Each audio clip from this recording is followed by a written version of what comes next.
mesdames et messieurs, une journée initiée depuis 1972 par l'Organisation des Nations Unies et le constat est très alarmant, des statistiques inquiétantes. 7 millions de personnes dans le monde meurent chaque année des causes de la pollution environnementale. Il y a donc urgence à agir pour assainir la qualité de l'air, de l'eau, de notre cadre de vie. Mesdames et messieurs, bonjour, bienvenue. C'est midi sur RTI 1. L'émission et les invités de ce mercredi seront donc en harmonie. D'où, vous pourrez le remarquer sur le plateau, ces vaillants hommes et femmes derrière moi en vert, qui sont bien sûr de la brigade, de la société Ecoti SA. Voilà, Ecoti SA. La brigade de salubrité urbaine de l'ANAGED qui est rattachée au ministère de l'assainissement et de la salubrité. Eco-Eburni aussi, les champions d'Eco-Eburni sont avec nous. L'ONG ASMA et la plateforme Nouveau Visage d'Abobo. Voilà, la plateforme Nouveau Visage d'Abobo, juste de ce côté-là. Merci également au fan club C'est Midi pour sa participation. C'est un bonheur de vous avoir. Voilà. Merci de vous installer, mesdames et messieurs. Voilà, installez-vous. Voilà, très bonne ambiance. Aidez-moi à saluer autour de la table également le doyen Kassi. Doyen Kassi, bonjour. Raïssa Diaby. Bonjour Jean-Michel. Dans une très belle tenue pagne colorée. Voilà. Merci. Et notre chère Prissy Ibo avec une paire de lunettes. Tu as dit mon nom de transfert d'argent, là. Prissy Ibo. Bonjour Jean-Michel. Prissy la dégameuse, on va dire. Oui, D'où vient cette paire de lunettes, Prissy? En fait, c'est pour être en harmonie avec le thème. Et si tu as fait attention à la couleur, c'est du vert forêt. Du vert forêt? Oui, vert forêt. Ah, c'est vrai que c'est pas évident de... Voilà, on parle de nature, d'environnement, on parle de plantes. Voilà. Donc là, la force, c'est le vert. Donc voilà, vert forêt, pour être en communion avec le respect. thème. Je vous en prie. Voilà. Bien, mesdames et messieurs, le thème du jour, c'est « J'assainis mon environnement en transformant les objets d'art recyclés en œuvres d'art » pour découvrir, disons, le concerné ou la concernée par cette belle histoire résumée ainsi par ce libellé. Voici le profil de l'invité. Notre invitée du jour se nomme Gozoa Hélène Roland, née le 4 novembre 1977 au CHU de Trècheville. Chef d'entreprise, elle est mariée et mère de 7 enfants. Hélène Roland est la benjamine d'une fratrie de 6 enfants. C'est en 1999 qu'elle obtient son bac A2, puis 2 ans après son BTS en secrétariat et bureautique. Elle exerce dans la restauration pendant 8 ans et finit par se convertir dans l'art. Depuis 2013, avec son entreprise, elle lutte contre la pollution de l'environnement à travers ses œuvres d'art. Elle vient sur le plateau de C'est Midi nous expliquer en long et en large ses différentes actions.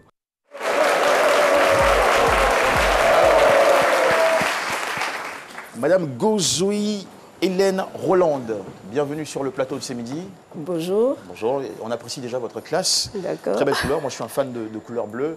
Et il y a quelqu'un que je n'ai pas encore présenté. D'accord. J'ai décidé de le faire là maintenant parce qu'il va intervenir et donner son avis sur ce thème, mais également sur votre résonance à ce thème.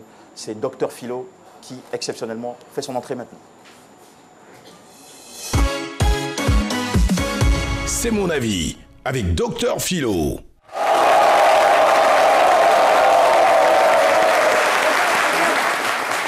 Il m'a pas vu, il pensait que j'étais encore derrière, mais attends. Si Prissy dit qu'elle est habillée de vert forêt, moi-même je suis la forêt. Voilà, j'étais cassé. Merci. Et c'est ça. C'est l'environnement, mes amis, Eco-Eburni, on est ensemble. Voilà, j'étais là tout à l'heure. Merci beaucoup. Et ça fait plaisir, Jean-Michel. Tu sais, quand on prend soin de l'environnement comme ça fait plaisir. Vous voyez, c'est la forêt qui est là. Et voilà, quand on parle de recyclage, c'est ça, c'est tout ça l'environnement. Vous voyez ça là, c'est le Jeep de ma femme. Voilà, ça. Fermeture claire là est gâtée. Moi-même, j'ai pris, j'ai recyclé. Si madame a laissé tomber, que Toglo ne peut pas faire. Moi-même, j'arrange. Et puis, je porte. Et puis, je porte le Jeep de ma femme. Ah non, pas jusque-là. Voilà. C'est tout ça, la préservation de l'environnement. Mais c'est bien, quand on parle de recyclage, c'est bien. Moi, je dis toujours, même, nous sommes dans un monde qui est en plein essor industriel. Vous savez, depuis l'avènement même de la révolution industrielle, fin du 18e siècle, 19e siècle, le monde, il y a cette floraison des industries et tout ça. Donc, il faut qu'on prenne conscience. Ça, c'est pourquoi j'adore les gars, les gâtéologues. Ceux qui sont gâtés, puis gâtés là. Voilà, c'est les gâtés. Voilà. Non, mais c'est ça. Il faut absolument une économisation, bien entendu, les ressources. Une économie? Économisation, c'est parole d'un... Non, mon frère, tu n'es pas dans notre domaine.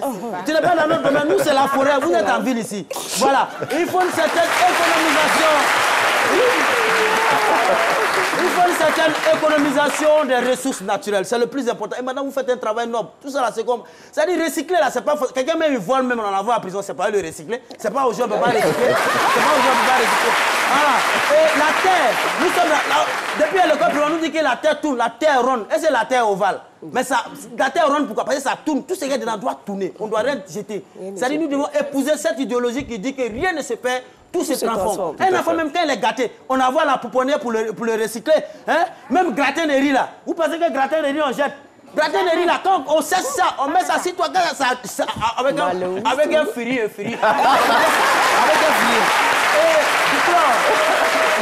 pour clore mes propos rapidement, c'est la journée mondiale de l'environnement, pour clore mes propos, il faut aussi lutter contre l'autosuffisance alimentaire. J'ai toujours proposé au gouvernement de faire habiter... Attendez, lutter contre l'autosuffisance alimentaire. Oui, il faut l'autosuffisance alimentaire. Voilà, il faut qu'on s'alimente. C'est tout ça l'environnement. J'ai toujours demandé à ce qu'on puisse faire cohabiter les Yacouba et les Djoula côte à côte. Tu sais, Djoula, lui, il aime jeter au sale dans le caniveau. Mais quand il y a au sale, Grenier vient de la Yacouba, après, il mange. Tout ça, c'est... Merci à Dr Philo.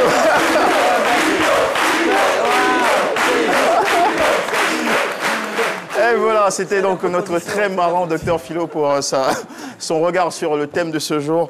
Nous avons décidé de vous poser une question aussi relativement à cette thématique. Comment pourrait-on contribuer à améliorer notre environnement? C'est Chris Paternassemian qui s'est chargé de porter la question jusque dans la rue ivoirienne.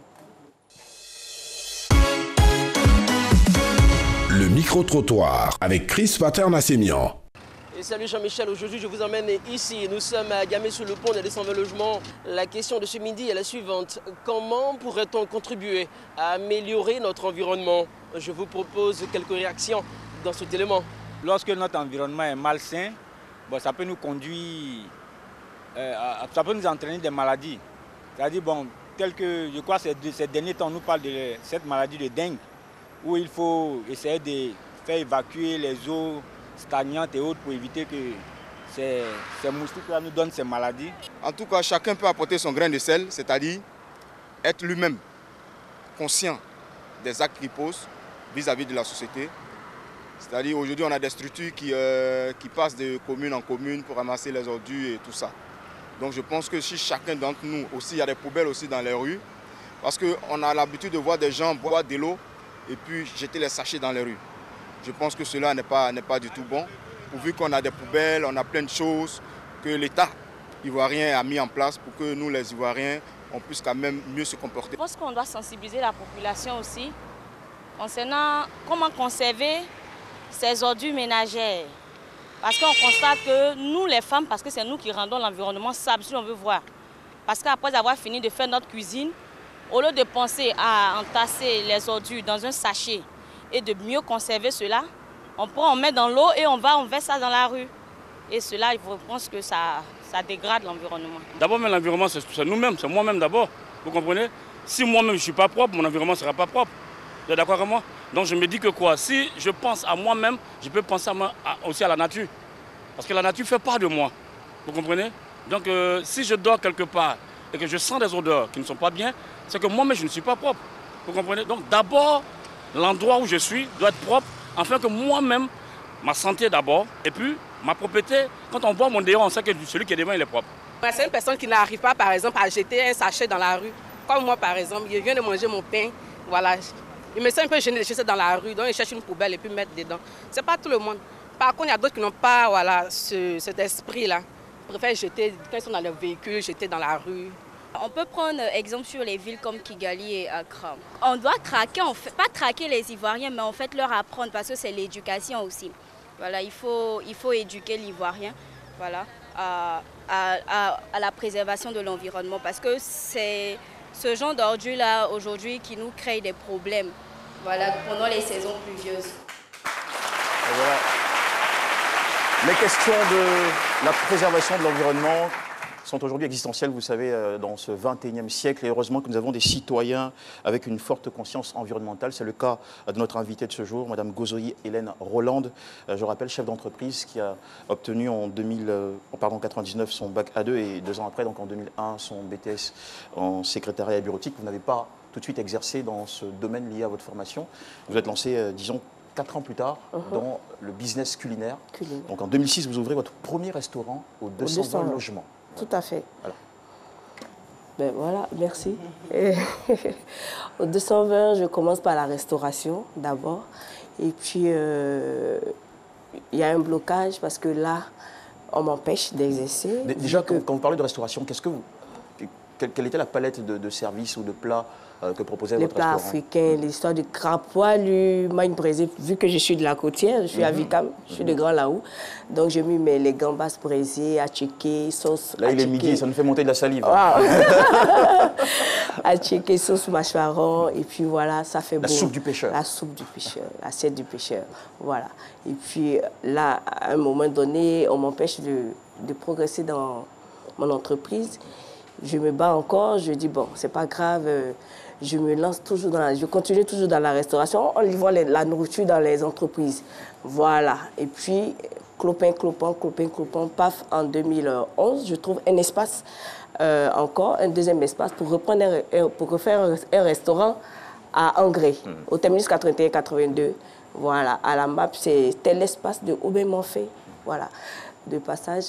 Et puis, je me lance encore. Là, encore, problème, parce que je tombe pas sur des bonnes personnes avec qui je travaille, qui part avec près de 600 et quelques mille francs, qui me laisse des dettes, le cuisinier. Qui part avec vous?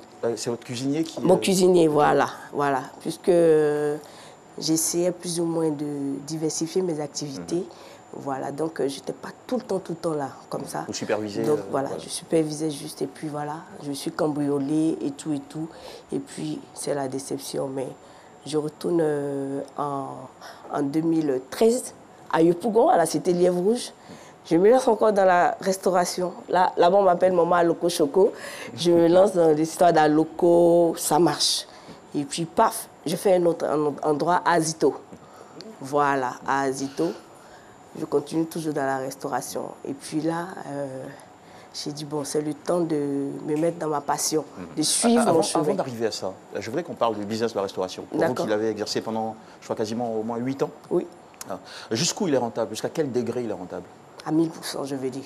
À 1000%? 1000%. Ça je peux l'assurer. C'est vraiment rentable. Par rapport à ce que je fais, par rapport à l'art, qui est ma passion, vraiment, la restauration, c'est rentable. Et je exhorte vraiment, si vous voulez investir, mettez-vous dans la restauration. Ouais. Mais vous avez malheureusement rencontré des problèmes indépendamment de votre volonté? Oui, indépendamment de ma volonté, parce que là, je commence la restauration à Azito, ça prend, à Lièvre, c'est bon. Et puis là, maintenant, Hélène veut se mettre à fond dans sa passion, qui est la décoration. La décoration, la peinture, le recyclage et autres. Donc, je commence par la peinture, tout doucement. Quand vous dites que c'est votre passion, pardon, quand vous dites que c'est votre passion, ça voudrait dire que vous avez un amour particulier pour la décoration qui date tout de même. À quand ça remonte? De très longtemps. Je me souviens, en classe de 4e déjà, pour un exercice, on nous avait demandé de faire des cartes de vœux. Et j'ai eu la plus forte note. J'avais eu 18 sur 20. À cette époque, mon professeur d'art plastique m'a dit, tu ne veux pas faire les beaux-arts? J'ai dit non, pas maintenant, après. Une chose est sûre, je vais m'y mettre, mais pas maintenant. Je sais qu'il y a quelque chose qui me retient du côté de l'art, mais pas maintenant. Ça va venir avec le temps. Voilà. Et puis, donc finalement, fin 2013, pour être précis, vous êtes, disons, rattrapé par votre passion de jeunesse qui revient. La restauration, c'était votre business. Oui. Votre passion, franchement, c'est la déco. C'est la déco. La déco intérieure. C'est avec ça que vous commencez? Oui, je commence avec la déco intérieure, la peinture. Et puis, il me vient l'idée de dire, mais il ne suffit pas de faire la peinture d'une maison. Il faut apporter quelque chose qui va faire qu'on dira, ça c'est Hélène. C'est Hélène qui est passée par là. Qu'est-ce qu'il faut? Bon, j'apporte mes conseils plus ou moins, mais je ne voulais pas utiliser des objets de décoration qui sont déjà dans les grandes surfaces. Je voulais créer moi-même quelque chose qui va faire ma propre signature. Ce qui est intéressant dans votre histoire avec la déco intérieure, c'est que vous commencez chez vous, à la maison. Oui, chez moi. À faire ma peinture, des dessins sur les murs et tout ça. Vous prenez des photos que vous partagez sur les réseaux sociaux. Et puis ça fait waouh. Et ça fait, ça fait un effet. Ouais. Ça fait un effet. Et puis ma fille me dit, maman, tu vois, il n'y a pas beaucoup de femmes qui sont dans ce domaine. Si tu t'y mets, ça va faire waouh. Je pense que tu vas aller loin avec. J'ai dit oui, donc on se met à fond. Donc je reste toujours dans la restauration parce que c'est la restauration qui me permettait de financer mes activités. Voilà. Vu que là-bas, ça rapporte beaucoup plus. Voilà, donc je commence ma peinture et puis on me contacte une fois, il y a un propriétaire d'une cave qui me dit je vous ai vu sur Facebook, je vais vous tester. Donc il me donne le thème de sa cave, il dit le penalty, excusez-moi. Et puis j'ai dit c'est tout. J'ai dit oui. Et puis, ouais, comme on le dit dans notre jargon, je fracasse. Et puis... Et puis je fracasse. Et puis je publie sur Facebook et tout le monde, Hélène. Et puis voilà, je fais un peu partout des peintures et autres. Et puis je me mets à fond dans ma décoration. D'accord. Quelques questions autour de la table pour notre invité? Oui, moi c'est par rapport au choix de madame. Quand même, c'est un choix assez curieux. Voici une activité qui rapporte bien de l'argent à madame. Mais elle est plutôt attirée par sa passion, qui est la décoration. Même quand ça rapporte moins d'argent, mais elle est plutôt attirée par ça. C'est bien ça? Oui. Ça, c'est ma passion. C'est ce qu'on appelle la passion. On ne le fait pas moyennant quelque chose. Voilà, c'est ça la passion. Avec ou sans quelque chose, on s'y met et puis on se sent mieux. On vit notre rêve, c'est une vision. On se dit, voilà, je suis dans mon élément, allez, j'y vais. Peu importe ce qui se passe. Est-ce que ce n'est pas cette passion-là qui, quand même, vous a fait perdre plus de 600 000 francs par... C'est-à-dire votre cuisinier qui fuit à votre argent. Vous prenez votre temps en train de dessiner, ramasser les objets. Voilà, là, justement. Cette distraction-là. Et il s'en enfuit avec les 600 000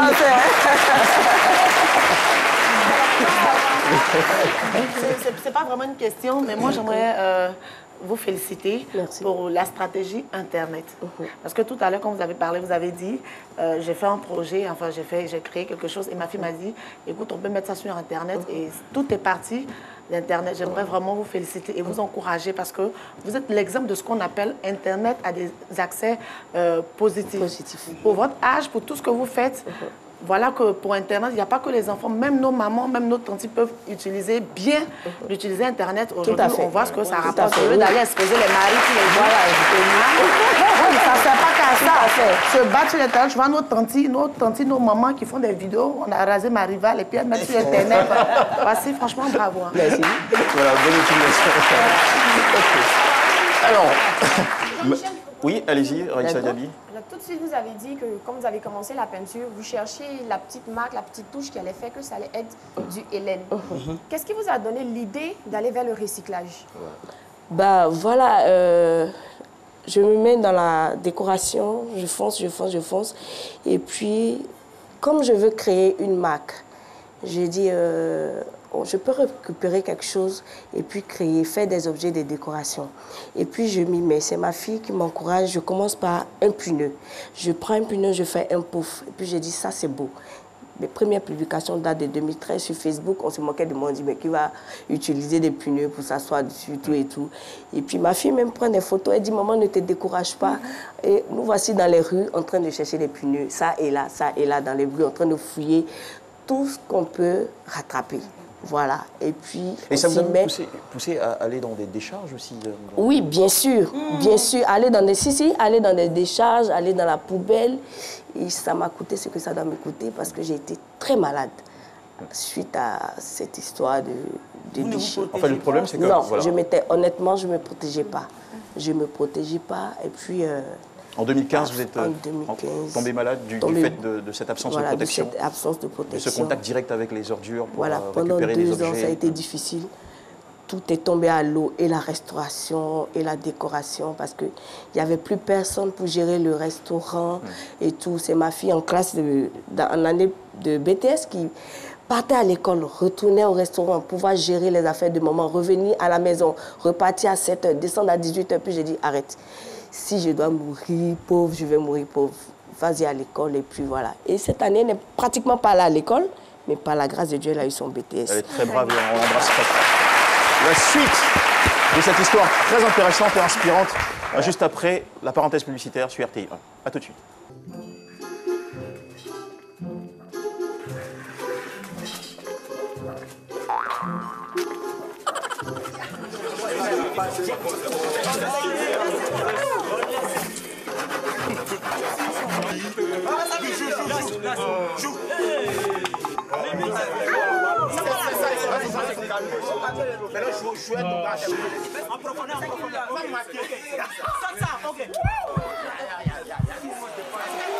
Prêt à perdre la tête? Vivez toutes les émotions de la CAN Total 2019 sur les chaînes du groupe RTI et nos supports digitaux. Oui, ne ratez rien de la CAN Total 2019 avec les plateaux de match, nos capsules inédites et nos émissions spéciales présentées et commentées par nos experts. RTI, diffuseur officiel. C'est midi, c'est ça.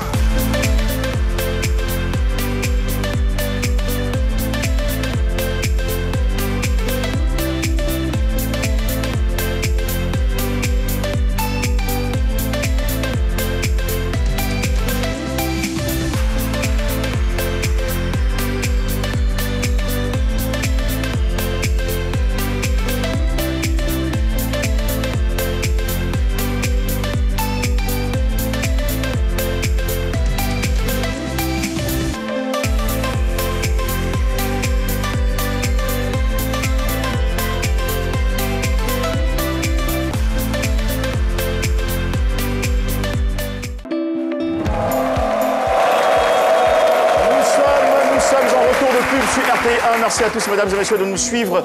Eh bien, nous sommes en compagnie ce jour de madame Gozoï Hélène Roland, qui est une femme d'affaires ayant investi dans le domaine de la restauration et qui s'est tournée depuis 2013 vers sa passion, la déco intérieure, et depuis 2015 vers l'art du recyclage pour de bonnes raisons. Madame, nous continuons de dérouler votre histoire. Alors, pour aller de façon très pratique sur votre travail, quels sont les objets que vous allez récupérer et recycler plus tard dans le processus? Quel type d'objet? Tout. Puis une vieille serviette, vieux t-shirt, tout. Des vieux jeans, des vieilles chaussures, voilà. Une machine à coudre, des pédales de machine à coudre, tout. Tout ce qui peut être recyclé. Avec Hélène, rien ne se perd, tout se transforme, comme je l'ai dit. Et comment vous les transformez? Qu'est-ce que vous en faites? Par exemple, quand vous prenez des objets de décoration, des objets de décoration, des objets d'art. Voilà un peu ce que Hélène fait. Et là, vous avez, mesdames et messieurs, à la maison, quelques illustrations de ce beau travail qui est fait. C'est un travail qui a aussi un bel impact sur l'environnement. Vous avez cette conscience environnementale. Vous vous sentez une actrice du changement environnemental? Oui, je me sens une actrice en tout cas, parce que bien souvent... Quel impact pensez-vous avoir? Oui, allez-y. Quel impact? Un impact positif, vu que je raconte une histoire. La dernière fois, j'étais au marché, il y a une dame qui m'a reconnue, qui est venue vers moi, elle dit « Hélène », j'ai dit « Oui, c'est Hélène ». Elle dit « Vous faites des merveilles, vraiment, je vous encourage, continuez, c'est le recyclage, c'est la tendance. Et puis, c'est noble, ce que vous faites. » Et puis voilà, c'est encourageant ce genre de rencontres, par exemple. Et une fois à Cap Sud, c'était la même chose. Donc je me sens dans mon élément. Je me dis, Hélène, vas-y à fond. Tant que tu peux, vas-y. Alors parlons de business. Si vous mettez en comparaison dans une balance la déco intérieure, que vous avez démarré... Il n'y a pas match. Et l'art du recyclé ou du recyclage, qu'est-ce qui vous rapporte le plus? La déco intérieure. La déco intérieure rapporte, mais pas plus que la restauration. La déco intérieure rapporte plus que le recyclage. Absolument. Il n'y a rien dans le recyclage. Pourquoi? Parce que les gens disent quoi? Ah non, vous voilà, n'avez pas fait ça cher, c'est comme un pneu. Souvent, il y a des dames qui m'appellent ou bien des clients. J'ai mes pneus déjà, hein, donc j'ai dit non. Il a bien fallu penser pour que ça soit beau. Le pneu ne donne pas ce que tu vois. Il a bien fallu penser. Il y a tout un tas de choses. Ça rapporte moins et pourtant vous êtes très passionné de ce type d'art. Oui, je suis passionnée. Je suis passionnée parce que c'est une façon pour moi de lutter. Voilà, c'est ma campagne à moi pour la protection de l'environnement, vu que j'ai été moi-même.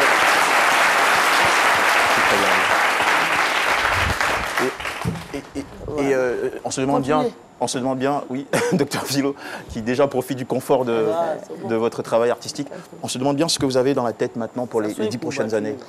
Oh, je souhaiterais vraiment que nous inculquons la protection de l'environnement à nos enfants et pourquoi pas dans le programme scolaire.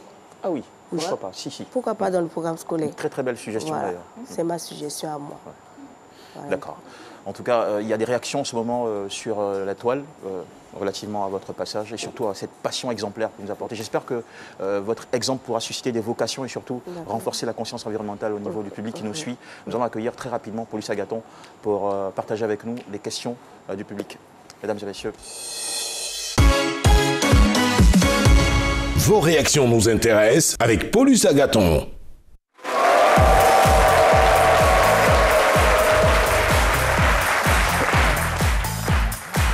Bonjour Paulus. Oui, bonjour JM. Bonjour à toutes, bonjour à tous. Merci. Eh bien, on va se rendre directement sur la page Facebook C'est Midi. Et là, on a le message de Laki Samani qui dit « Bravo Hélène. Comme on le dit, rien ne se perd, tout se transforme. Et on a bel et bien la preuve avec vous. » Voilà. On a ensuite le message de Emmanuel Bolloré qui dit « Votre action est très louable. Et je me demande, est-ce que vous avez des projets avec le ministère de la Salubrité et de l'Environnement? Ce serait une belle idée en tout cas. » Oh, un projet, pas moi directement, mais une dame que j'appelle ma marraine, qui s'appelle Massal Touré, qui a bientôt, comment dirais-je, le salon du recyclage et de l'environnement. Voilà, donc...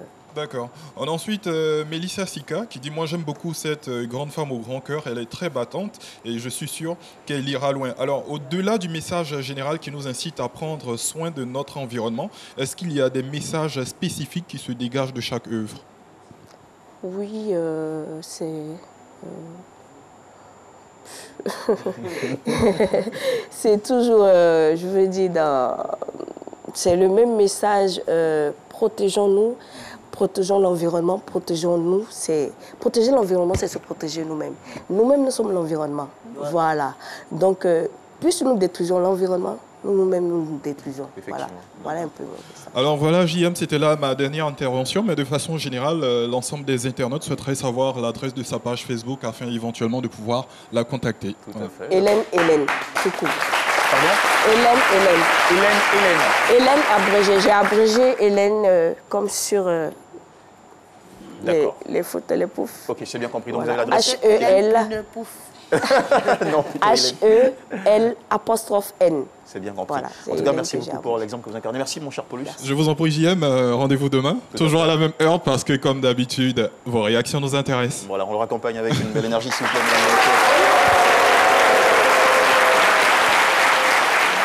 Et pour la suite de cette émission, vous restez avec nous, madame? Oui.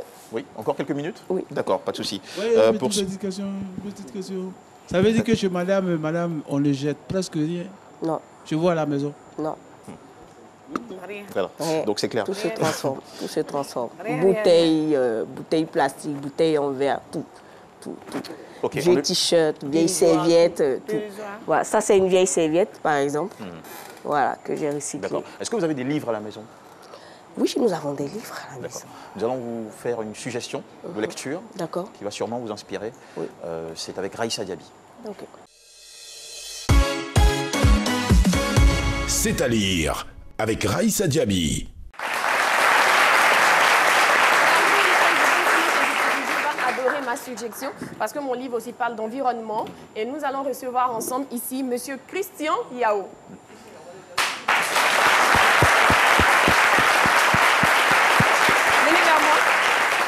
C'est Christian Yao qui Raïssa, c'est l'auteur du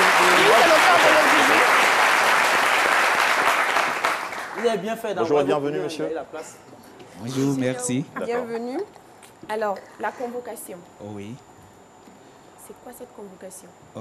Cette convocation, c'est une... La convocation, c'est le titre de l'ouvrage? Oui, le titre du livre. C'est une invitation à la sensibilisation de l'importance de l'environnement. Voilà. Et donc, c'est pour la nature une manière de convoquer les hommes face à leur comportement irresponsable vis-à-vis de l'environnement. Alors, comment j'ai lu l'œuvre, il y a une partie où vous avez parlé du phénomène de l'effet de serre. Oui. Est-ce que vous pouvez nous expliquer un peu qu'est-ce que c'est? Oui, tout ça s'inscrit dans ce qu'on appelle le réchauffement climatique. Et lorsque le climat se réchauffe, il y a la fonte des glaces sur les pôles, il y a des sécheresses, il y a plein de dangers. Mon collègue Dr Philo l'a annoncé tout à l'heure. Il y a plein de dangers qui portent atteinte aux ressources vitales de la biosphère. Et donc, quand nous détruisons la nature, nous détruisons par-delà nous-mêmes. Alors, est-ce que dans votre ouvrage, vous ramenez le cas aussi à la Côte d'Ivoire? Est-ce que vous faites un gros plan sur la situation environnementale dans notre pays et ce que nous devons faire en tant que citoyens pour améliorer les choses? Je fixe le cadre global, hein. Voilà, le cadre du monde même entier, puisque la question environnementale est un phénomène mondial qui est en train d'épuiser les ressources vitales de la biosphère. Et donc, on ne peut pas sélectionner la Côte d'Ivoire. D'ailleurs, l'Afrique, on pollue à une petite échelle. On pollue à seulement moins de 4%. Pourtant, c'est nous qui subissons plus des effets des gaz à effet de serre. Et donc, c'est un phénomène mondial. On ne peut pas isoler la Côte d'Ivoire. Alors, excepté le recyclage, quelles sont d'autres solutions que vous pouvez nous donner? Oui, c'est une bonne chose parce que les ressources de la planète sont en train de s'épuiser. Et donc, plutôt que de rejeter, il faut les prendre, les recycler comme l'a si bien fait la dame. Philo en profite actuellement. Et donc, c'est une bonne cause. Tout à fait. Y a-t-il d'autres solutions environnementales pour Oui, mais je pense que la solution capitale même, c'est la prise de conscience. On doit comprendre que la nature est une grosse machine vivante dont notre vie dépend. Donc ça, c'est la première des choses. Et quand on sait ça, alors on saura que comment on appelle ça, la déforestation, les feux de brousse, etc., les effets collatéraux qui accompagnent ne sont pas bien pour la bonne santé de la nature. D'accord, merci beaucoup à vous. Merci beaucoup, Monsieur Christian Yao. Votre œuvre est disponible dans toutes les librairies au prix de 2000 francs. Donc, on vous invite donc à lire La Convocation. Voilà, l'appel est... Merci Jean-Michel. Ici, la dégameuse, qu'on va retrouver juste maintenant, juste à la suite de Raïssa Diaby. Voilà, Priscilla la dégameuse. Priscilla, vous êtes prête? Oui, je suis très prête. Qu'est-ce que vous nous réservez aujourd'hui? Alors aujourd'hui, on parle origine dans le micro-trottoir, on parle origine, on parle racine. Moi, je suis Bété. Ok. Et vous? Aladian. Et vous, Raïssa? Baoulé Malenke. Alors, tout le monde ici dans ce studio et ceux qui nous regardent. C'est une nouvelle ethnie. On est quatre sur Voilà, d'accord. Tous ceux qui nous regardent, merci. Tout le monde ici dans ce studio a son patois, a son ethnie et ceux qui nous regardent éventuellement. Mais la question, c'est pourquoi vous l'êtes? D'accord. Ah, on découvre tout ça juste après. Ils se sont abonnés. Toi aussi, tu peux essayer. Vraiment, tu auras tout gagné, Joe. Le bonheur que tu cherches là, ça dépend de toi. Le bonus que tu cherches là, ça dépend de toi. L'internet que tu cherches là, ça dépend de toi. Tout ce que tu cherches là, ça dépend de toi. Ça est dans ta main. En 2019, le choix vous appartient. Rejoignez le réseau Move et profitez. C'est Priscilla la dégameuse, avec Priscilla la dégameuse. Bonjour. Bonjour. Comment tu t'appelles? Je m'appelle Djeniba. Tu as quelle ethnie? Senoufo. Pourquoi? Mon papa est Senoufo, ma maman est Senoufo. Mais c'est toi, mais tu as envie d'être Senoufo. Ton père peut être Senoufo, ta mère peut être Senoufo. J'ai envie d'être Senoufo. Parce que c'est une langue que je cherche à comprendre. J'entends, mais je ne peux pas parler. Non, tu n'es pas Senoufo. Mal, je ne peux pas parler. Tu peux chercher une autre langue. Toi-même, peut-être, tu as ta propre langue. Tu as quelle ethnie? Bété. Pourquoi? Bon, c'est mon ethnie. Mais ça te fait quoi d'être Bété? Je suis fier, quoi. Mais tu es fier comment? Qu'est-ce que ça t'apporte? Je suis juste fier de mon ethnie, comme ça. Les Bétés ont quoi de bon? Bon, en fait, moi, ce qui me plaît, c'est le riz. Voilà. Et puis la danse bébé. Voilà. Tu sais danser? Bon, un peu. Un peu, on voit. Comment les bien? Bébé, bébé, bébé, bébé. C'est à cause de ça que tu es Bété? Bon, ouais, c'est à cause de ça. À quel moment toi tu as décidé d'être Yacouba? Du moment où je suis né dans une famille Yacouba, je suis Yacouba. Qu'est-ce que tu peux dire pour vanter ta culture à quelqu'un qui n'est pas Yacouba? Bon, je peux... je dis, bon, de venir à l'ouest. Chez vous, les Yacouba, il y a quoi? Vous faites quoi d'intéressant? Quoi de bon? Bon, chez nous, les Yacouba, bon, déjà, même l'attrait touristique même est déjà attrayant. Bon. Tu as quelle ethnie? Je suis guéri. Pourquoi? Parce que mon père était guéri, qu'il m'a mis au monde aussi. Voilà. Il n'y a pas le choix. Est-ce que tu te sens bien d'être guéri? Ouais, vraiment bien à l'aise. Tu es sûr? Vraiment sûr. Qu'est-ce qui te plaît dans guérir? C'est notre culture. Il y a quoi de chic dedans? Ça fait quoi qu'on est guéri? Un bon guéri n'a pas peur. Voilà, un bon guéri ne recule pas. Voilà, c'est ce qui me plaît plus chez les guéris. Tu as quelle ethnie? Je suis bêté. Pourquoi? Bon, c'est mon ethnie, hein. Je suis bêté. Mais tu es bêté là, ça te fait quoi? Bon, ça fait rien. Mais ça fait rien, pourquoi tu es bêté? Tu es bêté, puis qu'est-ce que ça change dans ta vie? Qu'est-ce que ça t'apporte d'être bêté? Bon, comme c'est mon ethnie là, bon. Qui t'a donné? C'est mon papa. Mais ton papa, lui, il est bêté. Mais ça ne veut pas dire que toi, tu es bêté. Bon, comme on prend l'ethnie du père. Mais il n'y a pas une autre ethnie qui te plaît? Bon, il y a beaucoup d'ethnies. Il y a quelle ethnie? Si on t'a dit d'échanger d'ethnie tout de suite, il y a quelle ethnie qui te plaît, que tu as choisi? Il pourrait prendre, bon, la France peut-être. Depuis que tu es baoulé, tu as eu quoi dans ta vie? Bon, un peu de tout. Tu as eu quoi? Bon, mes parents m'ont scolarisé. Bon, jusqu'à présent, bon, j'ai eu un peu de tout, quoi. Est-ce que tu manges bien? Oui, je mange bien. Tu es à l'aise? Oui, je suis à l'aise. Tu n'as pas honte? Non, j'ai pas honte. Qu'est-ce qui te plaît chez les baoulés? La culture, et puis, bon, un peu de tout. J'aime tout chez eux, en fait. Tu comprends? Oui, je comprends. Tu sais parler? Je sais parler très bien. Comme on dit en baoulé, j'aime bien l'émission C'est midi. Un clos, c'est midi. C'est fini. Tu sais comment c'est court? Ça ne te donne même pas le temps de t'exprimer. Tu n'es même pas à l'aise. Tu ne veux pas changer d'ethnie? Non, il pas. Tu es sûr? Oui, je ne veux pas. Est-ce qu'au fond de toi, tu sens que tu es baoulé? Oui. Qu'est-ce qui prouve? Qu'est-ce qui te fait dire qu'au fond de toi, tu mérites d'être baoulé? Je peux m'exprimer en baoulé. Bon, un petit baoulé, avec un baba, un petit baoulé.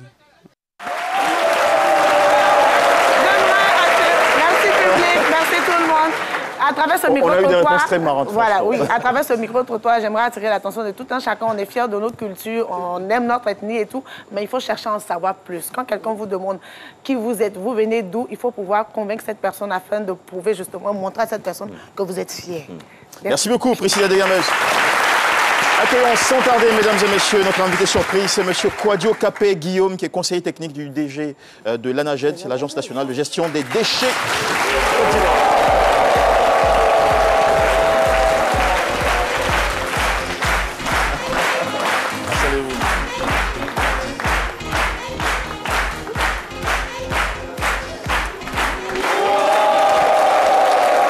Monsieur Kouadio Guillaume Kapé, bonjour, bienvenue. Bonjour.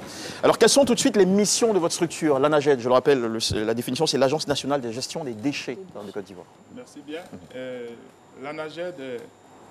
Pourriez-vous rapprocher, s'il vous plaît, votre micro? L'ANAGED est une structure de l'État de Côte d'Ivoire qui a pour mission essentielle de gérer toutes les activités en matière de gestion des déchets en Côte d'Ivoire. Voilà.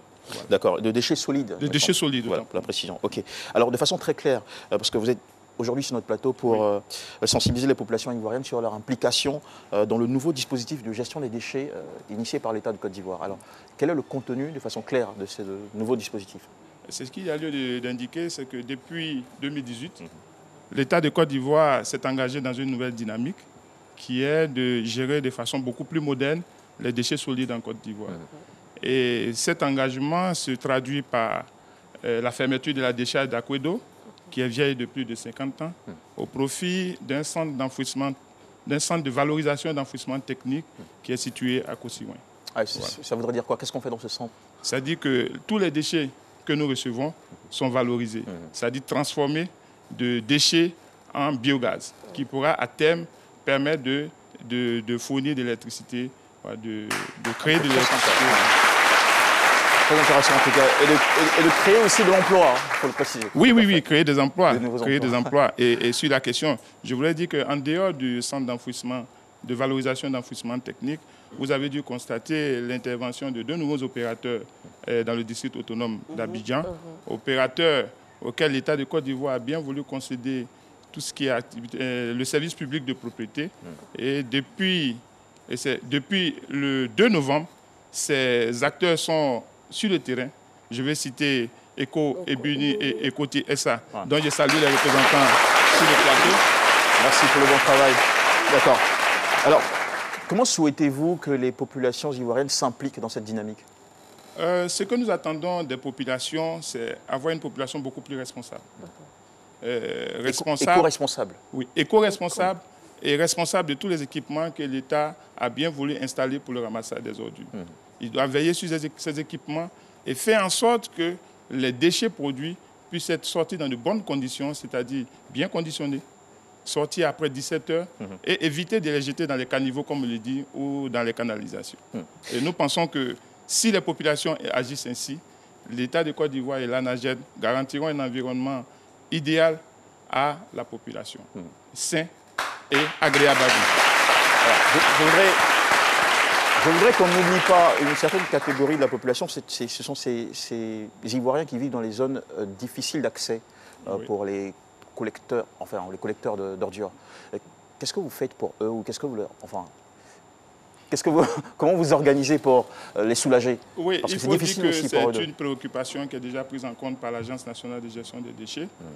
C'est la raison pour laquelle l'État de Côte d'Ivoire a décidé de maintenir les précollecteurs dans le dispositif d'enlèvement des ordures. Et de ces zones reculées et difficiles d'accès, ces précollecteurs vont servir de relais, de manière à pouvoir déplacer les ordures vers les zones beaucoup plus accessibles par les opérateurs qui ont été délégués pour cette tâche. En tout cas, c'est rassurant de votre part. Merci beaucoup. En face de vous, il y a notre invitée du jour. Madame, j'ai souhaité qu'elle reste sur place pour que vous la rencontriez. Madame Gozoï Hélène Roland. Je pense que vous avez pu suivre son histoire depuis votre siège. Qu'est-ce que vous avez comme réaction au sujet de son implication dans la préservation de l'environnement à travers le recyclage? D'abord, je tiens à féliciter Madame et l'encourager pour cette belle initiative. Initiative qui cadre avec le slogan de l'ANAGED, qui est « Redonnons vie à nos déchets ». Et c'est une façon pour elle de redonner cette vie-là à ces déchets. Mais nous, à l'ANAGED, nous voyons beaucoup plus grand. Nous parlons plutôt de valorisation. Et le recyclage étant un point de cette valorisation, nous ne pouvons que l'encourager dans cette initiative. Qu'elle continue, mais qu'elle prenne beaucoup plus de précautions parce que les déchets constituent quand même un danger. Un danger pour la santé, effectivement. Merci beaucoup, monsieur Kouadio Kapé Guillaume. Avec votre permission, je tiens à dire merci à l'équipe de Ecoti et de Eco Ebuni et je voulais qu'on les acclame sur ce plateau. Et dire merci aussi à la brigade de salubrité qui fait tout son possible pour certains cas d'incivisme et pour amener à l'ordre. D'accord. Merci beaucoup. Merci infiniment, monsieur Kouadio Kapé Guillaume, conseiller technique du DG de l'ANAGED, qui est l'Agence nationale de gestion des déchets. C'est moi qui vous remercie. Avant de terminer cette émission, nous allons nous retourner vers notre invité du jour, Madame Gozoï Hélène Roland. Avez-vous un message à tous les citoyens de Côte d'Ivoire et aussi du reste du continent pour les sensibiliser à être tous ou chacun des acteurs en faveur de la préservation, de la protection, de l'assainissement de leur milieu et cadre de vie? Puisque nous sommes aujourd'hui jour de la célébration, ou si vous voulez, journée mondiale de l'environnement. Juste en quelques mots, éduquons-nous, protégeons notre environnement car il y va de notre vie. Voilà, c'est tout pour moi. D'accord. Merci beaucoup.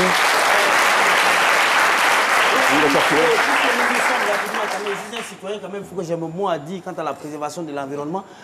À partir du moment où vous avez accès à ces populations-là, et il y a certaines personnes qui sont quand même réticentes quant à, bien entendu, je sais pas, le jet, sinon pour ne pas dire le dégagement des ordures dans les poubelles. Est-ce le rôle de la brigade de traquer ces personnes-là?